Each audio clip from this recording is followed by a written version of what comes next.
मूंखां मुंहिंजो पुटु पुछे थो, मूंखां मुंहिंजो पुटु पुछे थो, बाबा धरती छा थींदी आ? धरती ॼाया छा हिन थींदा? तारीख़ुनि जो चंडु चढ़ियो छो? तहज़ीबुनि जो सिजु लथो छो? मकली ऐं बंभोर बि छा आहिनि? बाबा सिंधड़ी आख़िर छा आहे? मुंहिंजी जिंदड़ी आख़िर छा आहे? मूंखां मुंहिंजो पुटु पुछे थो। रोज़ चवीं थो जीए सिंध, रोज़ चवीं थो जीए सिंध, रोज़ वञी थो संडे काहे। नेठि इहो बि पोढ़ो छा आहे? बड़जी छाऊं अॻे खां घाटी, बड़जी छाऊं अॻे खां घाटी। शेख अयाज़ बि हिनखे ॻायो, पर आख़िर छो ॻायो? न्याज़ चए छो पोढ़ो शींहं, नेठि मजीदी कीअं चयो हो? सभु सुतल इन हू जाॻे थो, हू संजो साईं जाॻे थो।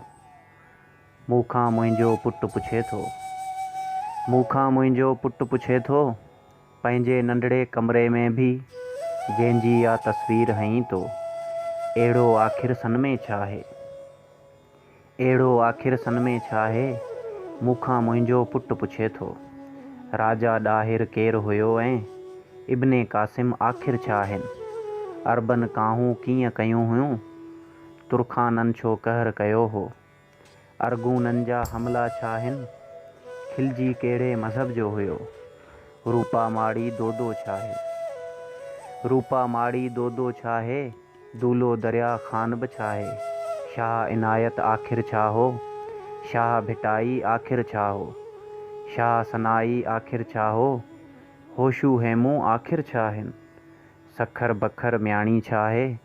नेठि सॼी कहाणी छा आहे? मूंखां मुंहिंजो पुटु पुछे थो। कोट ॾिजी हो कंहिंजो आख़िर? कोट ॾिजी हो कंहिंजो आख़िर? कोट रनी हो कंहिंजो आख़िर? मोहिन जी बि तारीख़ छा आहे? कीअं मुक़दस मिटी मुंहिंजी, मुंहिंजी मिटी आख़िर छा आहे? मूंखां मुंहिंजो पुटु पुछे थो। बाबा मूंखे केरु ॿुधाए, केॾारे जो मक़सदु छा आहे? बाबा मूंखे केरु ॿुधाए, केॾारे जो मक़सदु छा आहे? धरती माता कीअं थींदी आहे? सीस निमाइण कीअं थींदो आहे? चश्मनि चाहिण कीअं थींदो आहे? मूंखां मुंहिंजो पुटु पुछे थो। सनमा कहिड़ी महक उथी हुई? मूंखां मुंहिंजो पुटु पुछे थो। सनमा कहिड़ी महक उथी हुई? नगर नगर छो फैलायां सा? ॻाल्हि निसाबनि में नाहे जा, तंहिंखे आख़िर मां कीअं सम्झायां? स्कूलनि में मूं न ॿुधी जा, उस्तादनि खां मूं न पढ़ी जा। बाबा हिकिड़ी ॻाल्हि ॿुधा, मूंखे ही सभु तूं सम्झा। मूंखां मुंहिंजो पुटु पुछे थो। बाबा नेठि ग़ुलामी छा आहे?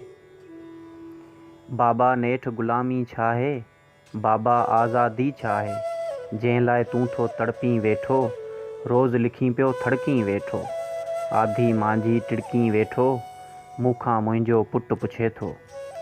हेॾनि सारनि सवालनि जो बसि, हेॾनि सारनि सवालनि जो बसि मूं वटि हिकिड़ो हलु सुझे थो। आऊं रुआं थो, आऊं रिढ़ां थो, आऊं रुआं थो, आऊं रिढ़ां थो, सुॾकी सुॾकी ही चवां थो। सिंध सैयद आ, सिंध सैयद आ।